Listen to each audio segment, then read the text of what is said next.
Good day, and welcome to the Lam Research Corporation June 26 earnings conference call. All participants will be in listen-only mode. Should you need assistance, please signal a conference specialist by pressing the star key followed by 0. After today's presentation, there will be an opportunity to ask questions. To ask a question, you may press star then 1 on a touch-tone phone. To withdraw your question, please press star then 2. Please note this event is being recorded.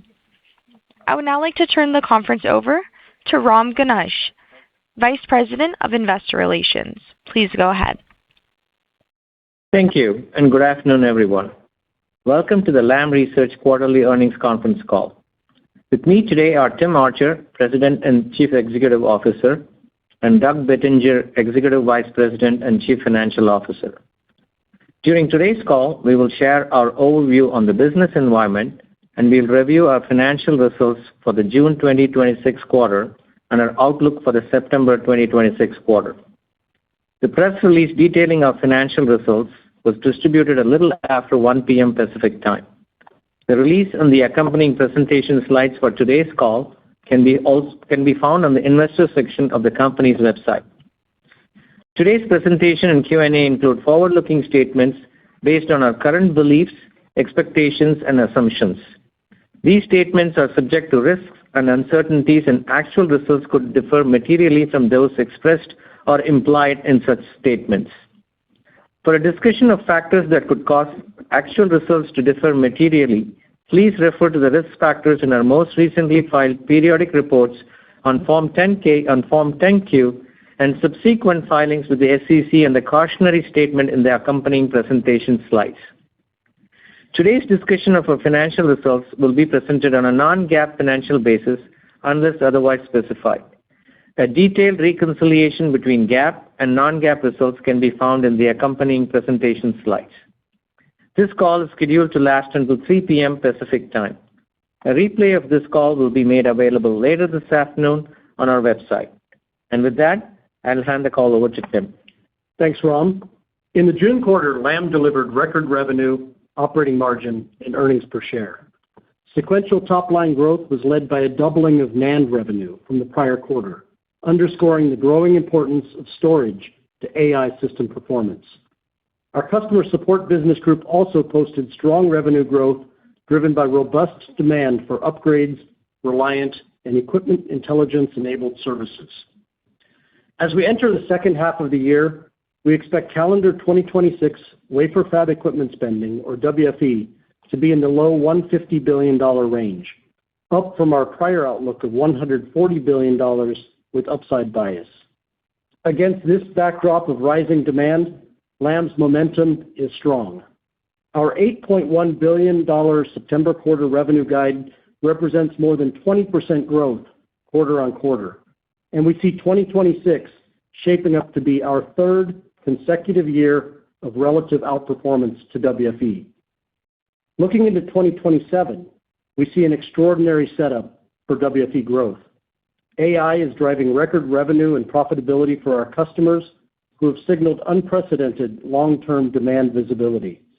They've also announced multi-year timelines for new fab projects and are working with us to secure equipment orders to fill the incremental cleanroom space as it comes online. Spending on capacity is occurring alongside investments in technology transitions that are creating structural opportunities for Lam to outgrow WFE. As a driver of industry investment, we are seeing AI progress through distinct waves, from training to inference to agentic, and now increasingly physical AI.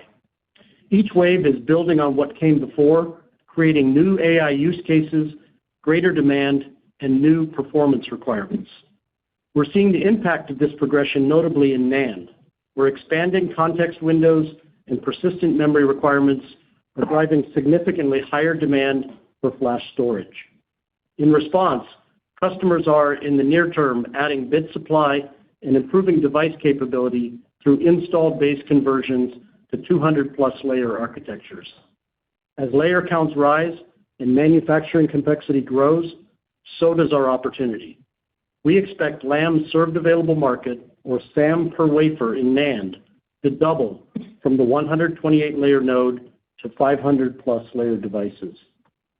AI is also reshaping the technology requirements in advanced foundry logic and DRAM. Gate-all-around, CFET, HBM, 4F squared, and panel-level advanced packaging all feature prominently in the current and future AI device roadmaps. Through these transitions, increasing deposition and etch intensity remains the common thread.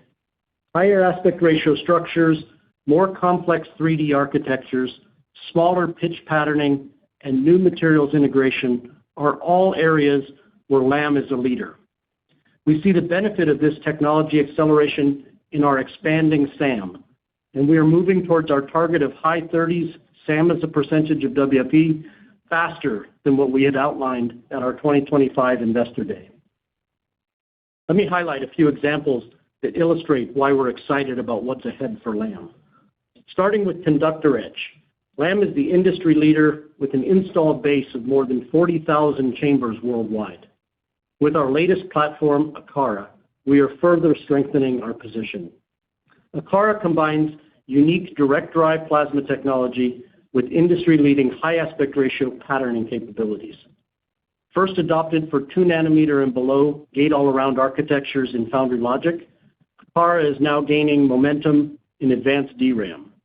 We have secured several strategic tool of record positions, including recent wins for the most challenging gate etch applications. Since its launch, Akara's installed base has doubled every year, and we expect that growth trajectory to continue in 2027. DRAM pitch scaling is also driving higher interconnect density and wiring complexity. Shrinking dimensions place increasing demands on pattern fidelity, RC performance, and reliability, driving adoption of advanced hard masks, etch stops, and diffusion barriers.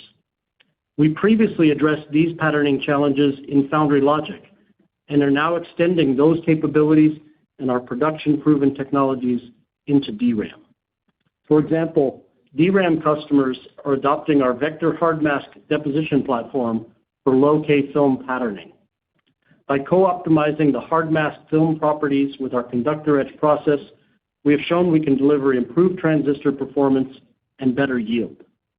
Lam's co-optimized solution also offers over 20% cost savings to customers compared to traditional approaches. Similarly, DRAM customers are increasingly adopting our vector diffusion barrier systems to meet next-generation requirements. Our modular architecture combines interface cleaning, etch stop enhancement, and hermetic protection to prevent shorting at tighter pitches and reduce capacitance by approximately 5% versus competing technologies. As devices scale, surface engineering becomes increasingly important for reducing defectivity and variability.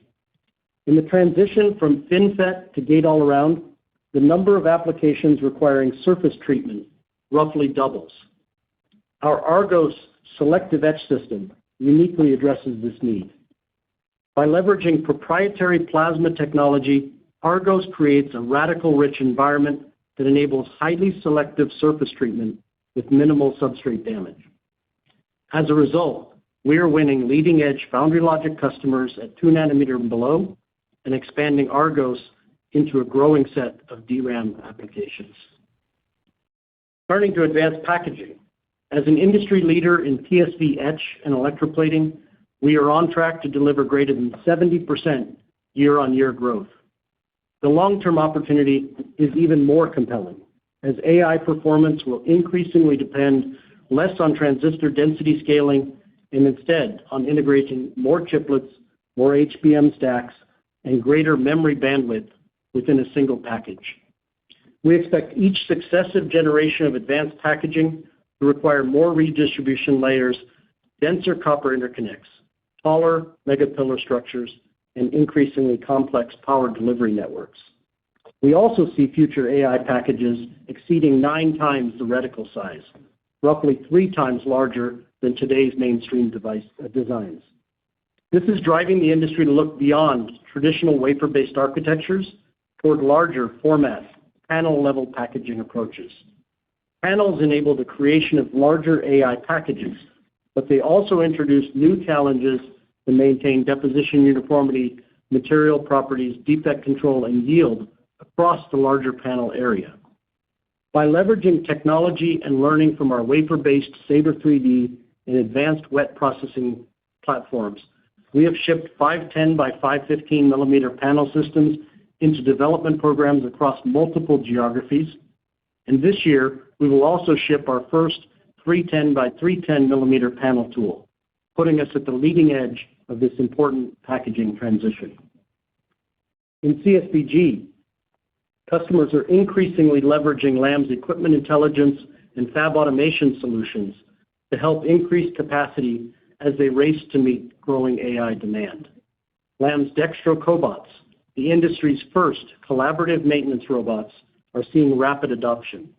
The precision and repeatability of automated maintenance is leading to improved first-time right recovery, higher tool availability, and increased output, all critical at a time of industry-wide supply shortages. We are accelerating Dextro application development, and since the start of 2026, have doubled the number of preventative maintenance tasks that can be automated. Importantly, many of the equipment intelligence and Dextro solutions initially proven out for NAND are now expanding into DRAM, creating additional service revenue opportunities in the second half of the year. Overall, we are still in the very early stages of a multi-year rollout of these offerings across our installed base. So to sum up, this is an exciting time for the industry and for Lam. AI is driving unprecedented demand, greater technical requirements, and accelerated architectural scaling at both the device and packaging level. These trends all point to more opportunities for Lam. With our etch and deposition technology leadership, our close customer partnerships, and our increasing operational velocity, we believe we are well positioned to outperform this year and in the years ahead. Thank you, and here's Doug. Excellent. Thank you, Tim. Good afternoon, everyone, and thank you for joining our call today during what I know is a very busy earnings season. We were pleased with our continued strong execution in the June quarter, resulting in our fourth consecutive quarter of record revenue, our highest quarterly gross margin in 20 years, record operating margin, and record earnings per share.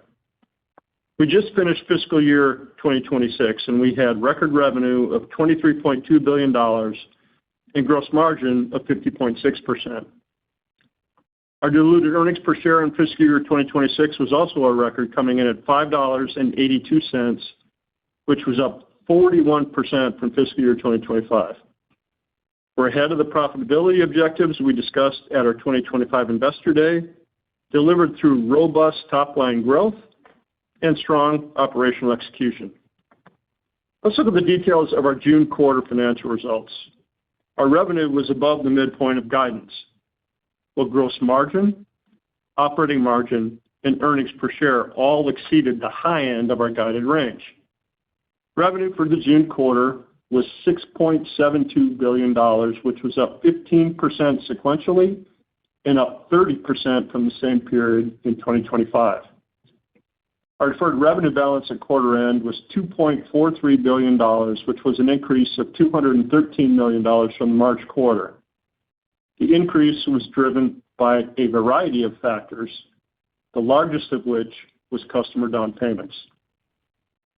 From a market segment perspective, June quarter systems revenue in memory was 46%, an increase from 39% in the prior quarter.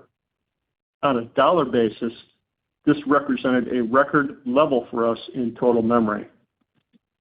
Within memory, non-volatile memory accounted for 23% of our systems revenue, which was up from the March quarter level of 12%. NAND revenue dollars more than doubled sequentially as the industry focuses on conversions to 256-layer and above class devices, primarily enabling enterprise SSDs. DRAM remained strong, representing 23% of systems revenue compared with 27% in the March quarter. On a dollar basis, DRAM revenue was flattish with the record level we set in the March quarter. DRAM spending remained directed towards wafer additions and technology upgrades across 1-alpha, 1-beta, and 1-gamma nodes, enabling DDR5, LPDDR5, and high bandwidth memory. Foundry represented 44% of our systems revenue, down from the percentage concentration in March quarter of 54%. Mature node spending with our customers in China was down sequentially. This was largely offset by strength in leading-edge process node investments in 2 and 3 nanometer capability, as well as advanced packaging. And finally, logic and other were 10% of our systems revenue in the June quarter, which was up from the prior quarter level of 7%. Let me now discuss the regional composition of our total revenue. The Taiwan region contributed 27% of revenue, up from the March quarter at 23%. Taiwan represented a new record level for us in dollar terms. China declined as we expected it would and accounted for 26% of revenue. I'll just remind you that China was 34% of revenue last quarter. I would mention that within China, the global multinational customers grew sequentially, while the domestic customer base declined. Our next largest geographic region was Korea at 20% of revenue in the June quarter, down a little bit from the March quarter level of 23%. The Customer Support Business Group generated a third consecutive quarter of record revenue at nearly $2.5 billion in the June quarter, which was up 17% sequentially from March quarter and 43% higher than the same period in 2025. Sequentially, the increase was primarily due to record upgrade revenue. We also saw smaller increases in Reliant and services. Spare part purchases remained consistent with their strong level from the March quarter. Let's look at the gross margin performance. The June quarter came in at 52%, exceeding the upper end of our guidance range and improving from the March quarter level of 49.9%. Gross margin was stronger due to a myriad of factors, including pricing actions, operational and scale efficiencies, as well as a favorable product mix. Operating expenses in the June quarter were $916 million, up from the prior quarter amount of $866 million. The increase was mainly due to employee-related spending associated with higher headcount and variable compensation expense as a result of our improving profitability. R&D accounted for 67% of our total operating expenses. We are funding incremental product spending that should enhance the breadth and competitiveness of our future portfolio.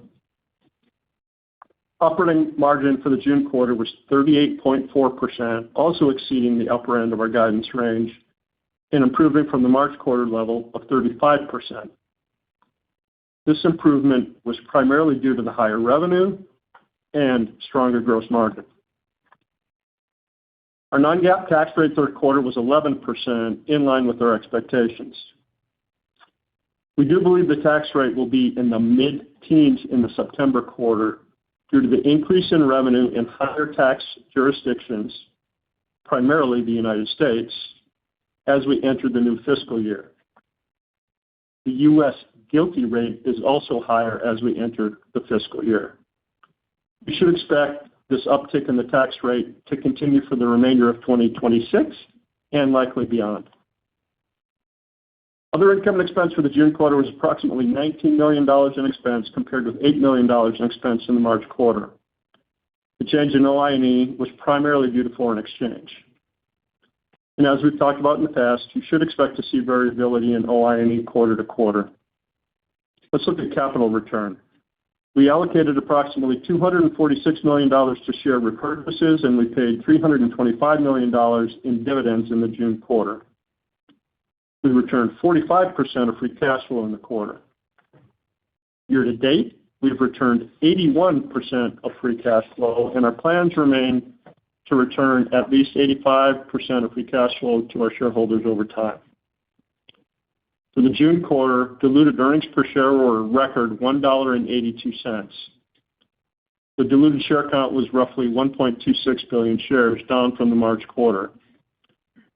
We have $4 billion remaining on our board-authorized share repurchase program. Let me pivot to the balance sheet. Our cash and short-term investments totaled $5.6 billion at the end of the June quarter, up from $4.8 billion at the end of the March quarter.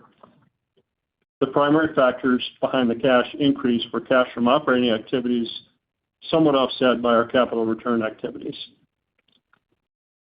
As the business grows, we'd like to build a little bit more cash on the balance sheet to support potential liquidity needs like capital spending and working capital. Day sales outstanding were 72 days in the June quarter, an increase from 64 days in the March quarter. Inventory at the June quarter end totaled $4.3 billion, which was an increase from the March quarter, as we are building inventory to meet growing customer demand. Nonetheless, inventory turns continued to improve, coming in at 3 times versus 2.9 times in the prior quarter. This is the highest inventory turns level we've delivered in almost 5 years. Our non-cash expenses in the June quarter included approximately $104 million for equity compensation, $105 million in depreciation, and $15 million in amortization. Capital expenditures in the June quarter were $189 million. Capital spending was centered on lab investments in the United States and global growth in our manufacturing facilities.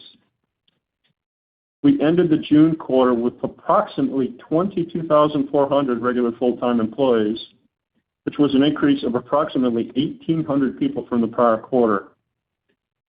We had headcount growth primarily in the factory and field organizations to support increased tool installations as well as growing manufacturing activities. We also added headcount in R&D. Now let's turn to our non-GAAP guidance for the September 2026 quarter. We're expecting revenue of $8.1 billion, plus or minus $400 million. Gross margin of 52%, plus or minus 1 percentage point. Operating margins of 39.5%, plus or minus 1 percentage point. I would just mention, we are growing spending in the September quarter, albeit at a much slower rate than the growth in revenue. And finally, we're expecting earnings per share of $2.15, plus or minus 15 cents, based on a share count of approximately 1.255 billion shares. So let me wrap up by sharing a brief update to the long-term profitability framework that we introduced at our Investor Day a year and a half ago. Since then, demand has strengthened significantly, and we're executing well to the strategy that we outlined. As Tim mentioned, we see 2026 shaping up to be our third consecutive year, our outperformance to the growth in WFE.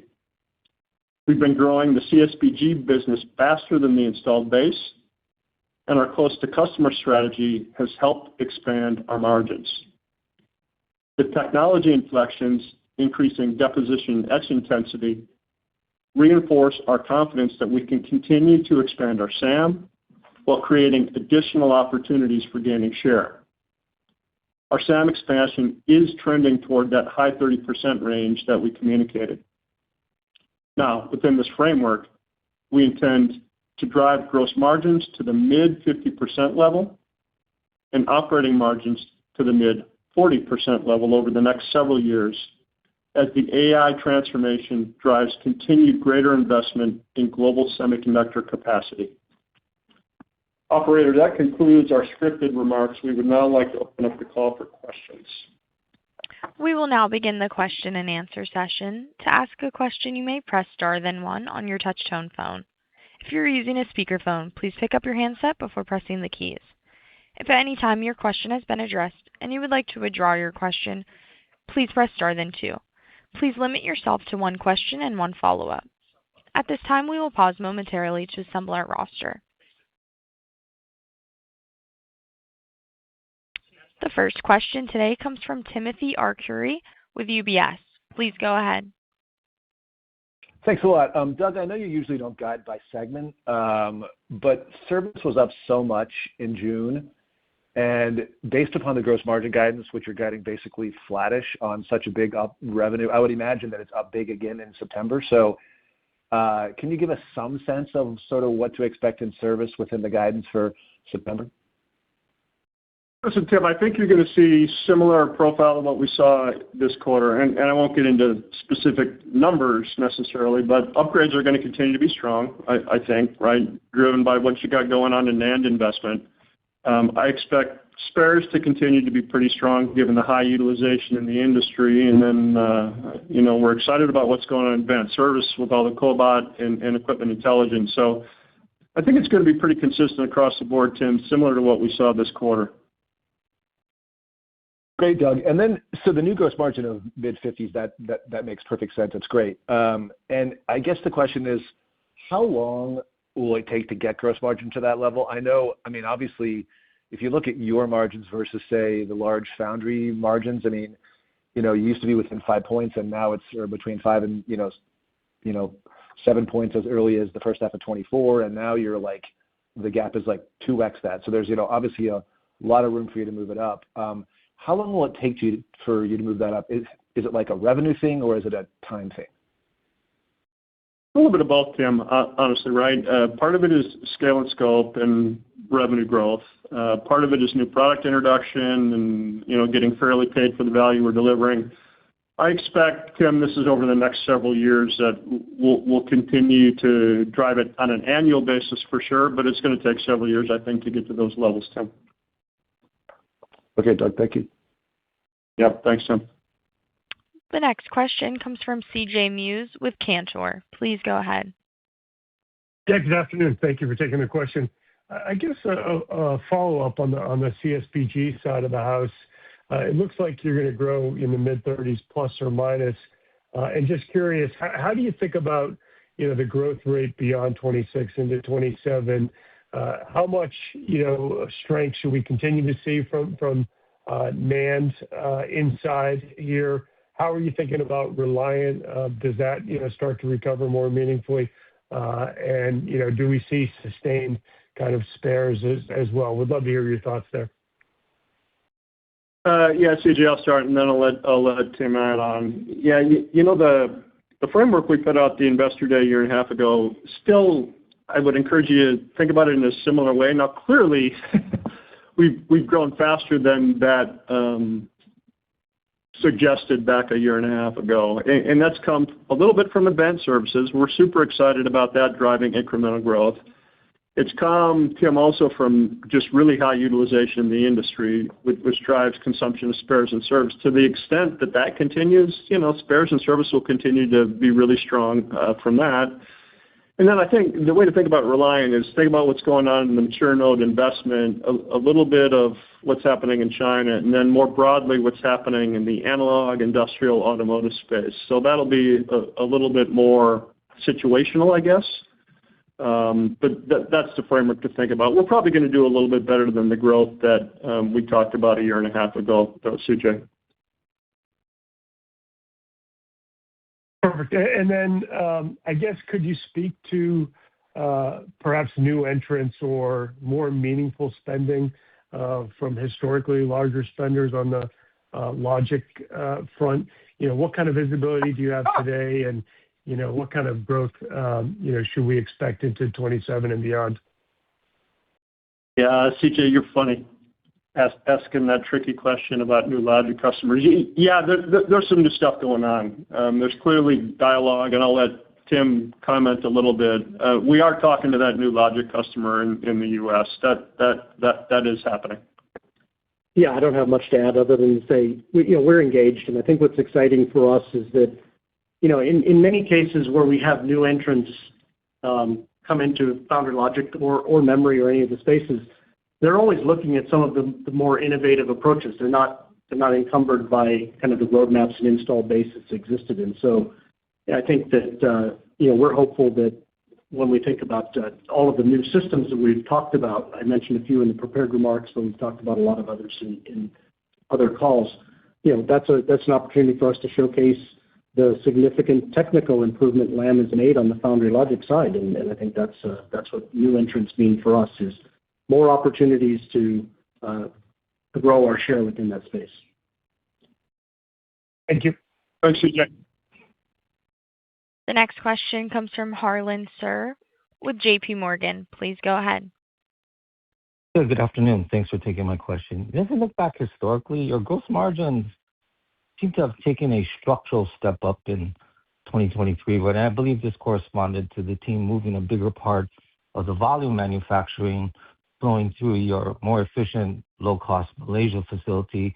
And as the team has continued to scale volumes higher through Malaysia since then, right, you've been able to drive incrementally higher margins on these products, and that continues to be a gross margin benefit. Looking at your strong gross margin results for June and for the September outlook, like how much of the incremental gross margin improvement is coming from the volume mix through Malaysia and the increases there? Or could it be product mix, new product introduction, upgrades, and/or just incremental pricing increases on your systems? And maybe which of these dynamics is going to be most influential in driving you to your mid-50s sort of new long-term targets? Yeah, Harlan, let me start just because, and I know you want to get to the quantification. I'll let Doug do some of that to the extent that he can. But, I just wanted to point out, when we look at the tremendous operational execution, and I refer to it as operational velocity inside the company, I wanted to just make sure it's clear. We have been able to execute to what have been really accelerated customer demands because of what I see as a strategic asset in our global manufacturing footprint and global supply chain footprint.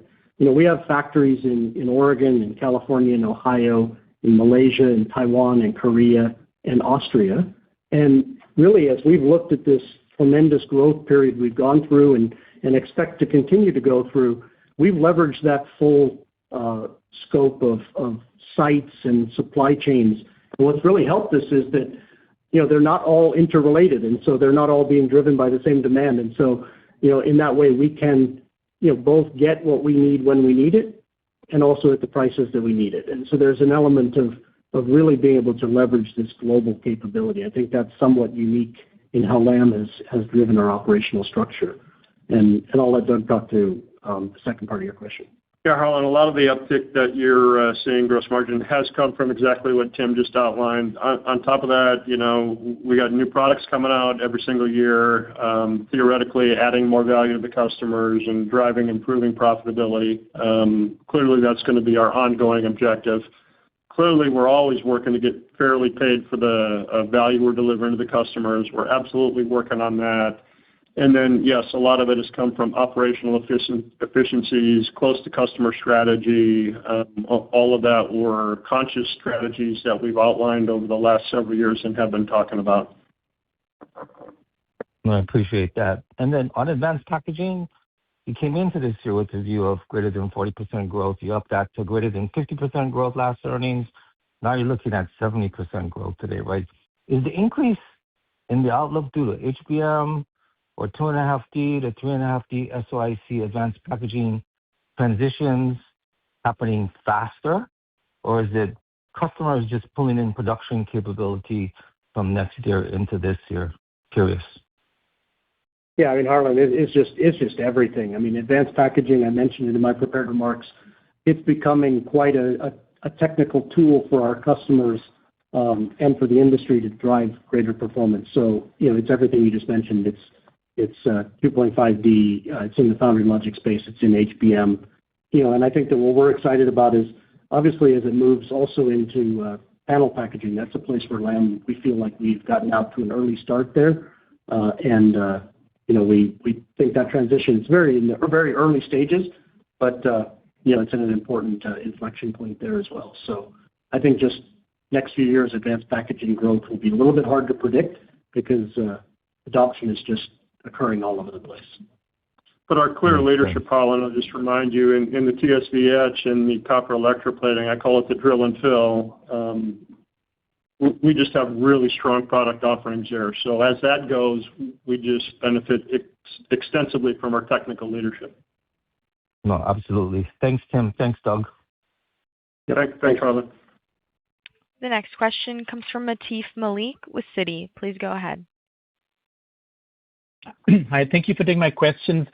I know you guys talked about doubling of NAND revenues and the context window or KV cache. There is a third-party trend force forecasting a divergence in memory fundamentals next year. They're calling for an oversupply in NAND because of the NAND demand getting pulled down by weaker consumer and shortages to continue in the DRAM side, which is more driven by data center.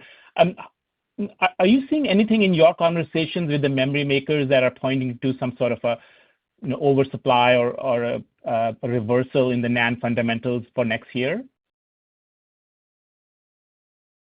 I think that, it's as we've said on NAND, I mean, clearly customers are right now progressing through upgrades to 200+ layer devices. There's some greenfield this year. It's a ways out before there's a lot of greenfield coming in demand. So I think that, again, next year we're still having conversations about how to continue to upgrade the existing installed base and get the fleet up to kind of current state of the art in terms of NAND. And so, I think it's a little early on 2028, but our view right now is fundamentals are still about the same for us. I think what I tried to highlight in my prepared remarks is, the Lam story is a lot bigger than just NAND. And, there's often this focus. But what we've done is we've successfully looked at these vertical scaling trends that are occurring in both DRAM and foundry logic, and we've applied all of that learning and expertise that we have from 3D NAND into those. And those are the basis for a lot of the wins that I was talking about in my remarks. And I think that's a trend that continues into 2028 and beyond as well. So you've got NAND, and then you've got DRAM and foundry logic as well. And I would point out, we said that we believe 2027 looks like a great setup, not only for the industry, but for Lam. And that's an environment where next year we still see DRAM being the fastest grower, foundry logic being the second fastest grower, and NAND being third. And that's exactly the setup that we came into this year on, and clearly our results so far in 2026 are quite good. So we think even in that environment, Lam can do extremely well. Thank you, Tim. And then Taiwan was a record revenue year. Can you just talk about your foundry share gains at 3 and 2 nanometer? Sure. I mean, well, I can't tell you specifically, obviously, since some of that gets quite close to a single customer. But look, it's back to the things that we've talked about. As customers are shrinking and they're moving to gate-all-around, it's the verticalization of the transistor structure. It's the focus on things like RC performance. And if you go back and look at our transcripts from the last number of calls, we've been talking about things like low-k spacers, and we talked about the importance of patterning etch as features become ever smaller and taller because of EUV patterning and device shrink.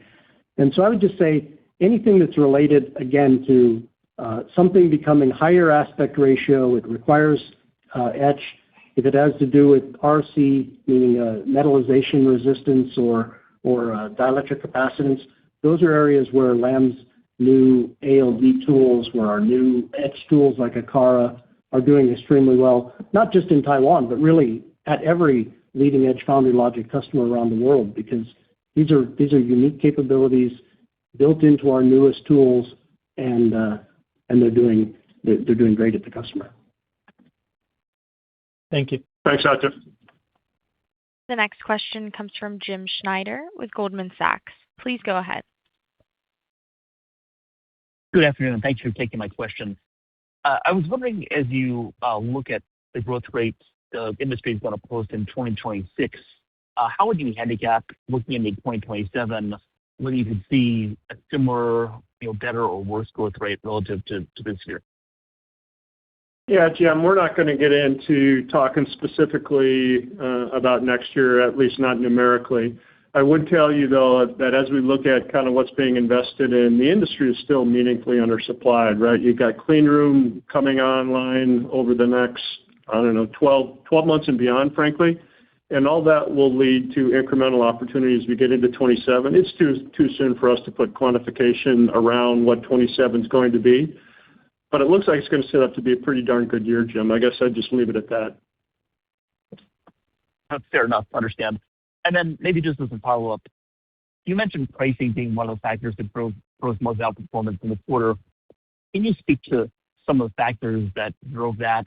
And do you see opportunities for further pricing actions, in the short term, for example, like the light pricing increases, even within the same program, the same fab project? Yeah, Jim, we're always working on getting fairly paid for the value we're delivering. Last quarter was no different than it ever has been. Pricing is always a component of what's been going on, in addition to operational efficiency, that close to customer strategy I talked about. All these new products that we're bringing out, delivering better gross margin because it's solving more difficult technical challenges. All that contributes to what you're seeing us deliver in gross margin. And frankly, how we will strive to continue to expand gross margin to that mid 50% level. We're going to work on all of this stuff. Thank you. Yep. Thanks, Jim. The next question comes from Srini Pajjuri with RBC Capital Markets. Please go ahead. Thank you. Tim, on your WFE comment about $150 billion, I think you alluded to, maybe further upward bias for the year. I'm just trying to, get a sense of what your lead times are, and in case if there's more upside in the second half of the year, how well positioned you are to be able to supply to, any potential upside. Yeah, sorry, that might have been poorly worded in the remarks. It was our previous quarter's guidance was $140 billion with upside bias, and that upside bias played out to get us to $150 now. So this outlook was in the $150 billion range. We didn't say upside bias for this current outlook. But to that extent, your second part of your question about what capability do we have? I know we were thinking one of the questions might be, how did you go from 140 to 150 when you said it was clean room constrained? People find ways, and the demand is very strong, and so people have squeezed out a little bit of extra space. They've resolved bottleneck tools. We work with customers on, if we happen to be the bottleneck tool from a throughput perspective in places, we work with customers to resolve those, and that sometimes frees them up to spend a little bit more to resolve other bottleneck tools. So that's kind of the 140 to 150. From this point forward, as you said, lead times are challenging, but maybe referring back to the answer I gave about our strategic global manufacturing supply chain, our team is doing a phenomenal job, a heroic job, I think, responding to urgent customer requests. And so when those do come up, we've been able to meet those needs. I think as we move through the second half of the year, that becomes more and more difficult to see anything further in this year as true surprise upside. And that's why the discussions are now out into 27 and beyond, to make sure that as new fabs come into play, this is my comment about visibility, as those new fabs are opening up, customers want to make sure they have secured the tools they need from Lam and so those discussions are taking place at lead time or beyond. Thank you. And then my follow-up maybe on gross margins. Doug, pretty impressive gross margin performance despite the fact that China declined pretty meaningfully sequentially. So I'm just trying to get a sense of, what you're seeing in terms of China overall demand. Are you expecting, I guess, China to recover in the next few quarters? I see your deferred revenue balance went up a little bit. So just trying to get a sense of, how to think about China going forward.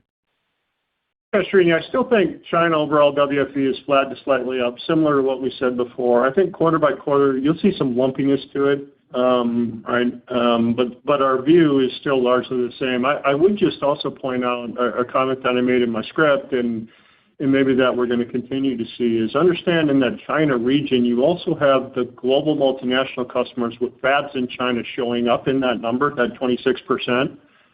And in the June quarter, those global multinationals in China actually grew somewhat, while the indigenous Chinese customers declined. It won't surprise me if that's a similar trend that we see as we go through the latter part of the year as well. Thank you. Yeah, thanks, Srini. The next question comes from Vivek Arya with Bank of America Securities. Please go ahead. Hi, this is Michael Mani on for Vivek Arya. Thanks so much for taking our question. My first question is on NAND. It seems like the company's pretty close to realizing the $40 billion upgrade opportunity faster than expected. As you've described in the past, that's not so much of a static opportunity. Like whatever has been upgraded to 200 layers eventually has to migrate to 300 layers and above, which could trigger another wave of spending for NAND. Where are we in that kind of second phase of upgrades? Is there a way to kind of contextualize how big that opportunity could be relative to the initial $40 billion upgrade opportunity you saw in the last couple of years? Thank you.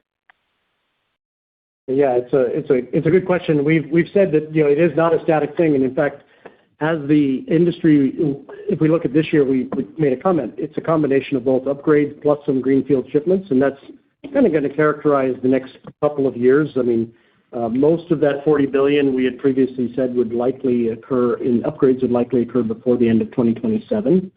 As you pointed out, it kind of all starts again. The key is, since greenfield additions have been made in that period of time, the next time it rolls through and you go from 200 to 300 plus or 400 plus, it's an even bigger installed base. While we have not, we haven't quantified that, but it's a good action item for us to get to you into the future.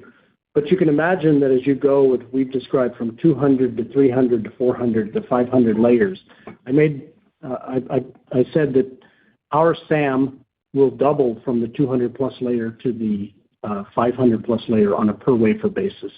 That's a combination of, you know, longer process times to process the taller stacks, plus additional tools that get added in to deal with all the complexity of all that stacking.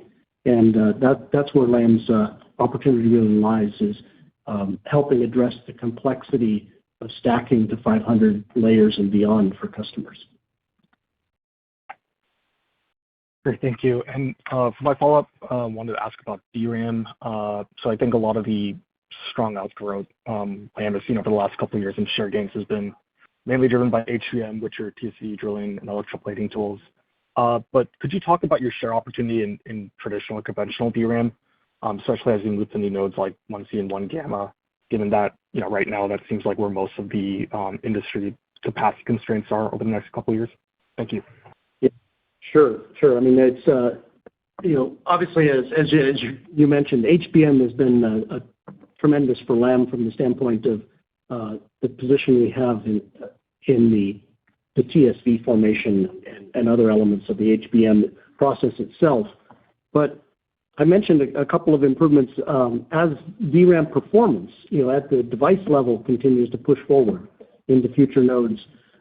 They're incorporating more processes that are associated with, you know, higher performance. It's low Ks.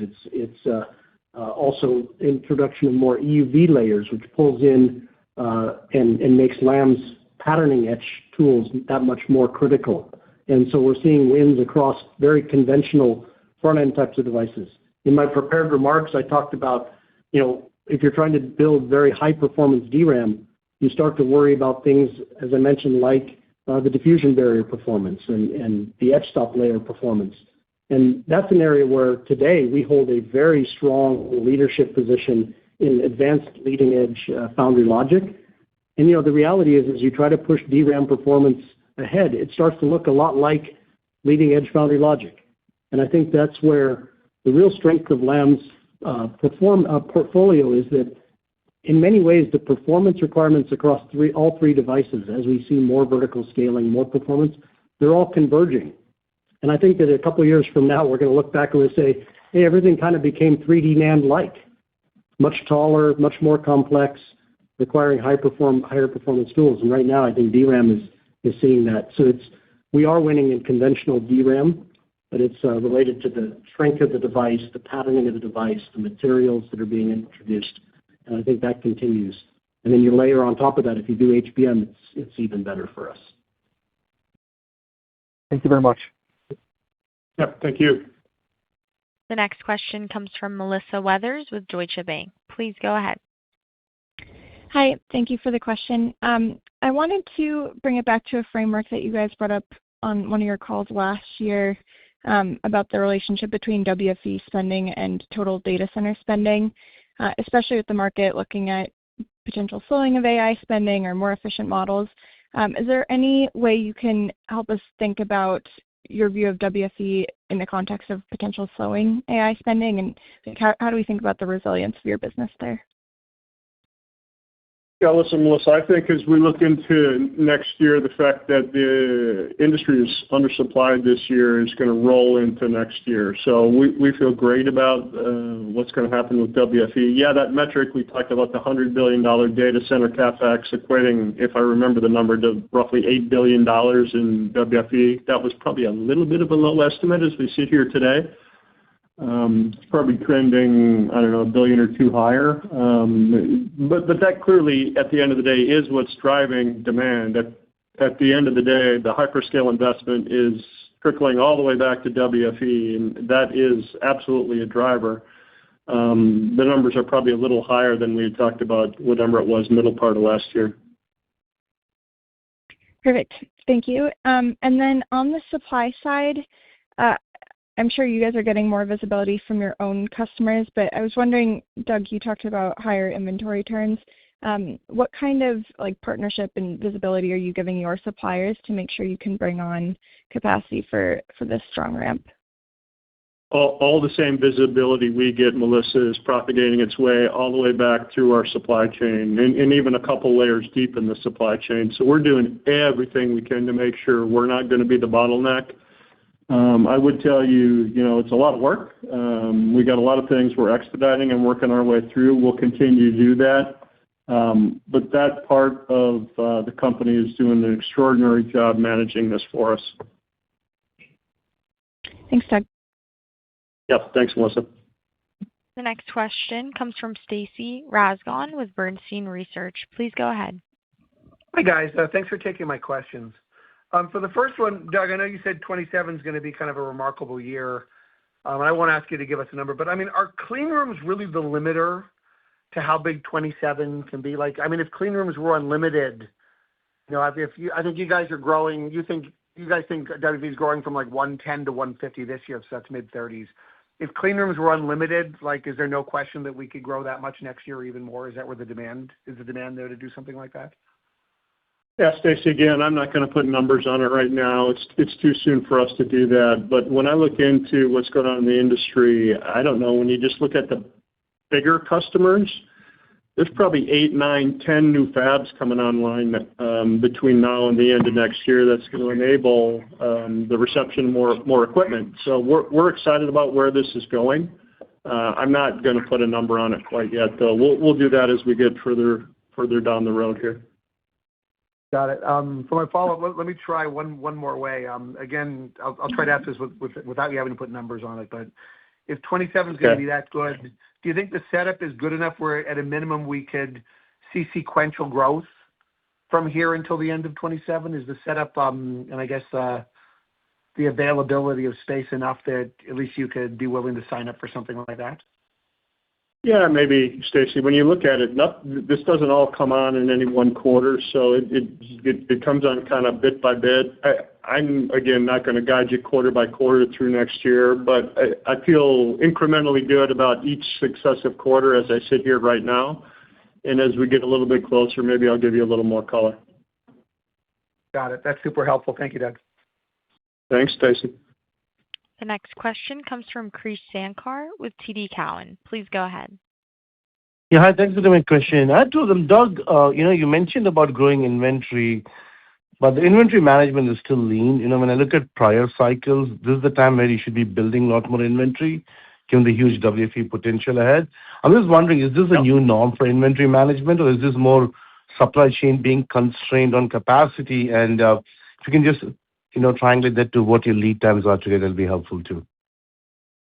No, it's just us efficiently managing the built-in inventory. We are absolutely growing inventory. I think it grew $300 million or something last quarter. But at the same time, turns improved. I think you're going to continue to see us think about it in the same way. We clearly are going to need to build inventory as you get into revenue growth like we're seeing. But we'll also be focused on efficiency and making sure we're managing the cash for the company well. Gotcha. And then a quick follow-up on gross margins. I thought you mentioned that some of the strength in June came from pricing too. I understand product mix might have an impact, but if you assume current level of volumes, is 50+% the right baseline for gross margins to assume? You mean as we go forward, Krish? Is that your question? Yeah. If you're at these volume levels, yeah. Yeah, no, I think so. Listen, we're in that 51%-52% range right now. I think we can continue to deliver that in the near term. Thanks a lot, Doug. Thanks, Krish. The next question comes from Blayne Curtis with Jefferies. Please go ahead. Hey, good afternoon, guys. I actually wanted to ask on pricing. It's been a kind of an investor theme, and I'm kind of just curious what you're seeing like for like pricing in the industry and you. Yeah, Blayne, I'm not going to talk about like for like pricing. When I described the solid gross margin that we saw last quarter, I talked a little bit about pricing, about operational and scale efficiencies, and about product mix. All of that contributed. We're always doing everything we can to get fairly paid for the value we're delivering. That's true today. It's been true for, I don't know, a decade longer. But we're working on all of those things, Blayne. Gotcha. And then I want to ask you, in terms of just your CapEx plans and in terms of adding this back-end capacity, there's a lot of talk of, WFE could be $300 billion. Just kind of curious, what are you starting today, and what could that spending be over the next year or 2 years? Yeah, Blayne, I still think we can manage the company to 4 to 5% of revenue going towards CapEx as we build out lab infrastructure. We're making big investments in labs, by the way. This isn't just manufacturing capacity. We're also very focused, Blayne, on, I think about it as footprint densification, getting more output for the same square footage that we have in manufacturing. The company's doing a really nice job at that. We probably haven't talked enough about it. But we're making the investments we need to support where we believe the customers are going to be. We'll be ahead of that. Thank you. Yeah, I think if you don't mind, I'd just add, Doug's comment about labs. I mean, if we think about CapEx and investment and long-term for the company, we sit in a position where as etch and dep intensity is growing and playing a much more important role to kind of our future roadmaps of our customers, we see a lot of opportunity for new product development to accelerate SAM expansion even further. And so, labs play a big role in that. Tooling for those labs plays a big role in that. And so, where we see opportunity, we will invest in the company to accelerate growth. Thanks, Blayne. The next question comes from Vijay Rakesh with Mizuho. Please go ahead. Yeah. Hi, Tim and Doug. Just a question on the when you look at the DRAM side, obviously growing very nicely, but when you look at HBM4, and HBF, obviously looks like your capital intensity starts to pick up significantly for Lam. Any way of kind of sizing the opportunity there for every 100 wafers, whether it's HBF with TSVs or HBM4? Thanks, and a follow-up. Yeah, no, Vijay, we haven't put numbers around that, but clearly, I mean, relative to your HBM question, as the stack gets taller, process times take longer, you need more equipment, and clearly we're enabling a lot of that with the things we do around the TSV, but we haven't put specific numbers on it, and I'm not prepared to do it right now. Got it. And when you look at the Lam revenues this year, 2026, looks like you're somewhere in that $30 billion neighborhood on $150 billion WFE, so about 20% share back of the envelope. And you talked about a 30% SAM. When you start to kind of scale and bridge into that, I guess, what would be the time frame? Yeah, Vijay, what we talked about, I got to take you back to the Investor Day in the beginning of 2025. We at that point, were talking about our SAM expanding from the low 30% of WFE range into the high 30% range. As we sit here today, we're probably trending already to that high level. We're, I don't know, I'd guess 36.5% this year, something like that. So we're progressing quite nicely. I'm not exactly sure the math that you were doing. It might be confusing a little bit of the CSBG business in there as well, which isn't purely WFE. So maybe we can take that offline. Got it. Thanks. Yep, thank you. Operator, we will take one more question, please. Okay, our final question will come from Shane Brett with Morgan Stanley. You may go ahead. Thank you for letting me ask a question. So my first question is, you talk a lot about etch and dep, but you've gained quite a bit of share in cleaning over the last few years. Could you talk about the role cleaning plays in your SAM expansion? Is there a world where you actually become the leading market shareholder for clean? Thank you. Yeah, I guess we've still focused on the 3D scaling that's occurring in all these devices. We sometimes forget about clean, but you're right, it's a very important business for us and one that has grown nicely. And I think, again, as customers focus, we talked a little bit today, although it's not purely cleaning, but we talked about the selective etch process, kind of surface treatment. And clean kind of plays into that as well, although albeit with different tools. But it's the focus, as you are getting to more and more difficult technologies, the need to control surfaces, the need to perform cleans, eliminate defectivity, all just are becoming much more important to the customers. And so, we've seen our performance in clean, where we are really focused on the high-performing critical cleans. We've done extremely well. And so I don't know about number one player, because there's a lot of I'd have to go look at that market. But in terms of critical cleans, that of course would be our objective, is to help our customers with all of those processes. Got it. Thank you. And for my follow-up, apologies if this is a little repetitive to prior questions, but I want to dig into DRAM. As your DRAM revenue may double this year, but you mentioned earlier to a question that DRAM will be the fastest driver next year. Just how big could DRAM be for you in 2027 as a percentage of your system revenue? And kind of how much of that growth could be based on share gain? Thank you.